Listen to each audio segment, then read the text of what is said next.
உலகெங்கும் வாழும் மாதா தொலைக்காட்சி நேயர்களுக்கு வணக்கம். இன்றைய நிகழ்ச்சியில் கிட்னி ப்ராப்ளம் பற்றி பார்க்கலாம். இன்னைக்கு எதனால கிட்னி ப்ராப்ளம் வருது அப்படிங்கிற டாபிக் பேசலாம். பொதுவாக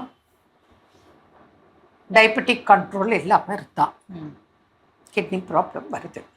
அதே போல் ஹைப்பர் டென்ஷன், சரியான ட்ரீட்மெண்ட் இல்லை, இர்ரெகுலர் ட்ரீட்மெண்ட், இர்ரெகுலர் டயட்டே இல்லை, கண்டதை சாப்பிட்றாங்க, கண்ட்ரோல் இல்லாமல் போய் கிட்னியை பாதிக்கிற அளவுக்கு இன்னைக்கு மக்கள் பாதிச்சிருக்காங்க.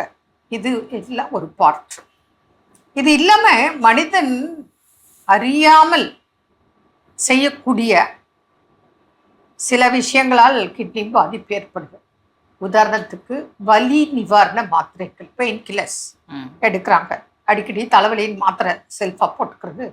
இப்போ மூட்டு வலி இருக்குது, அதுக்கு வலி இருக்குது, காலையில் மாற்றணும், ராத்திரி இஷ்டத்துக்கு மருத்துவர் ஆலோசனை இல்லாமல் மெடிசன் எடுக்கிறது.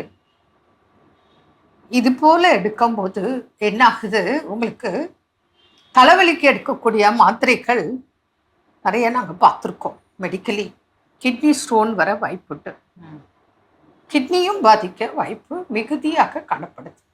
அப்போது பெயின் கில்லர்ஸ் சரி, இது மாத்திரம்தானா அப்படின்னா இன்னைக்கு ஆராய்ச்சியில் நிறைய கண்டுபிடிச்சிருக்காங்க ரிசர்ச்சில். இப்போ பிபிக்கு சாப்பிடக்கூடிய சில மருந்துகளாலும் கிட்னி பாதிப்பு ஏற்படுது அப்படின்னு சொல்லியிருக்காங்க, கண்டுபிடிச்சிருக்காங்க. இது மாத்திரம் இல்லை, ஓவர் ஆன்டிபயோட்டிக் டோஸ் அதிகமாக வருது. இது மாத்திரம் இல்லை, அசிடிட்டிக்கு எடுக்கக்கூடிய மருந்துகளாலும் இன்னைக்கு வருது. கேன்சருக்கு நீங்கள் ட்ரீட்மெண்ட் எடுத்துட்டு இருக்கீங்க, அந்த மருந்தின் சைடு எஃபெக்டும் கிட்னி பாதிப்பு வரும்.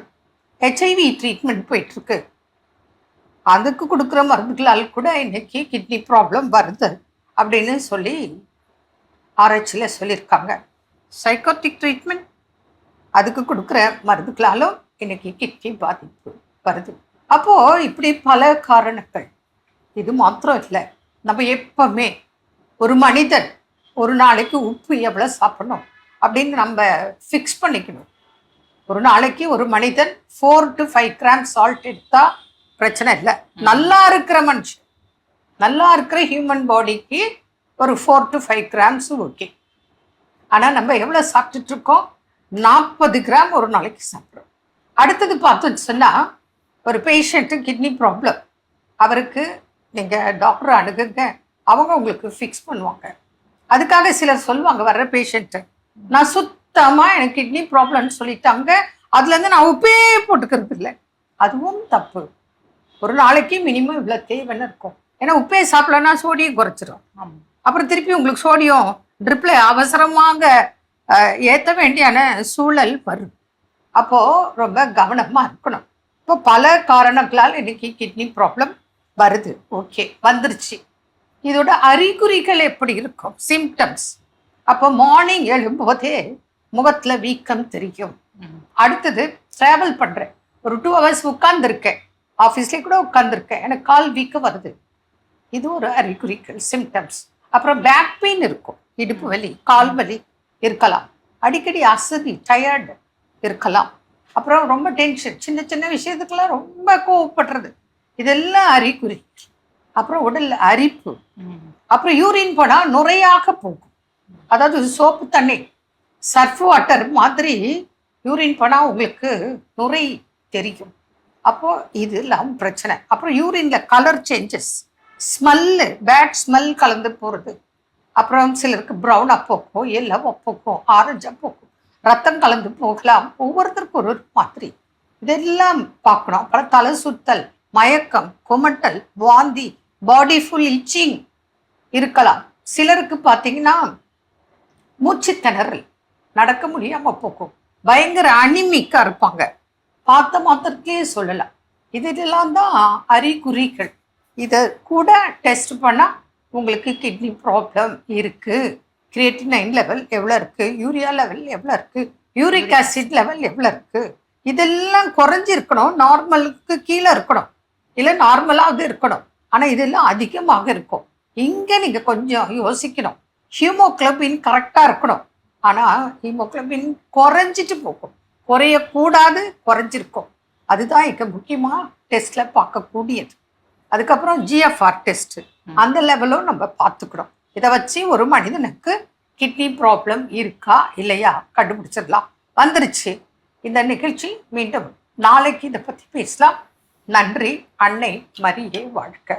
அருமையான நம்ம ஒரு வைத்திய பகுதி பார்த்துட்டோம். நிகழ்ச்சியோட நிறைவுக்கும் வந்தாச்சு. சொன்ன நாள்ல ரொம்ப சிறப்பா பேசிட்டு இருக்கிறோம். கணவன் மனைவி ஒருவருக்கு இடையில் எதிர்பார்க்கக்கூடிய அந்த எதிர்பார்ப்புகள் என்னென்ன அப்படின்னு பேசிட்டு இருக்கோம். அதுல ஃபைனலா என்ன சொல்றாங்க? எஸ், இது வந்து பாத்தீங்கன்னா ஒரு மனைவி ஆகட்டும் ஒரு கணவன் ஆகட்டும் இரு தரப்புமே வந்து எதிர்பார்க்கக்கூடிய ஒன்றுதான். என்ன அப்படின்னா ஒன்றாக இணைந்து வளருதல்.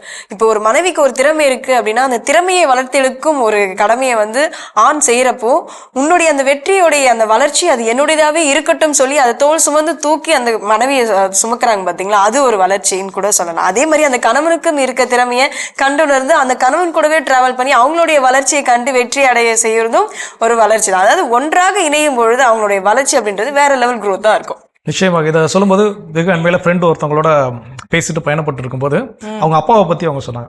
எங்க அப்பா இருக்கிற வரைக்கும் என்னை வந்து எல்லா இடத்துக்கும் அவர் தான் கூட்டு போவாரு. ஒரு பெண் பிள்ளை அப்படிங்கறதுனால மட்டும் இல்ல, நான் வாழ்க்கையில் அடுத்தடுத்த நிலைக்கு நான் போகணுங்கிறதுல எந்த எக்ஸாம் எழுதினாலும் என்ன என்ன பண்ணுவாரு, கூட்டு போவாரு அப்படின்னு சொல்லி அவங்க ஷேர் பண்ணிட்டு இருந்தாங்க.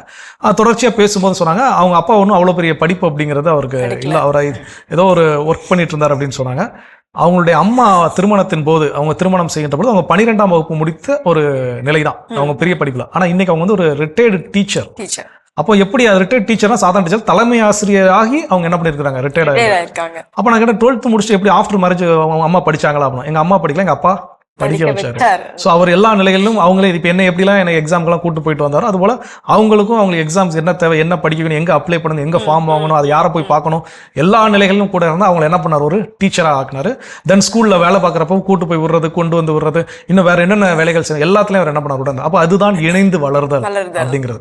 ஸோ இது ஒன்று நான் எங்க இருந்து எக்ஸாம்பிள் கொடுக்கல, வெரி ரீசெண்டாக ஒரு 15 நாளைக்கு முன்னாடி பேசிட்டு இருக்கும்போது ஃப்ரெண்டு சொன்ன ஒரு விஷயம். அப்போ அது போல நம்முடைய வாழ்க்கையில் நாம் ஒவ்வொருவரும் கணவன் மனைவிக்கு இடையில் ஒருவர் உற்ற துணையாக இணைந்து வளருதல் அப்படிங்கிறது ரொம்ப ரொம்ப முக்கியம். ஈகோக்கு வேலையே கிடையாது. நான் அதிகம் சம்பாதிக்கல, நீ அதிகம் சம்பாதிக்கல, நான் அதிகம் படிச்சிருக்கேன், நீ அதிகம் படிச்சிருக்க, கிடையவே கிடையாது. இருவரும் அந்த ஈகோ அப்படிங்கிற ஒரு விஷயத்தை விட்டு ஒருவரோடு ஒருவர் இணைந்து வளருதல் அப்படிங்கிறது 2 பேரும் எதிர்பார்க்கக்கூடிய ஒன்று. ரெண்டு பேரும் சரி செய்து பூர்த்தி செய்கின்ற குடும்பங்கள் மகிழ்ச்சியான குடும்பங்களாக வளர்ச்சி பெறுகிறது. சிறப்பான நாள்ல கடவுள் நல்ல ஒரு சிந்தனை என்ன பண்ணிருக்கிறது நமக்கு கொடுத்திருக்கிறார். சோ அதை பயன்படுத்த தேவை, எதெல்லாம் நம்ம பயன்படுத்தணும், இதெல்லாம் குறைவாக இருக்கிறதோ அதை பயன்படுத்தி நிறைவாக்குவதற்கான அழைப்பையும் கடவுள் நமக்கு கொடுத்திருக்கிறார். கடவுளுக்கு நன்றி சொல்லி இன்னைக்கு நாள் யாரெல்லாம் விழா கொண்டாடுறாங்கன்னு பார்க்கலாம்.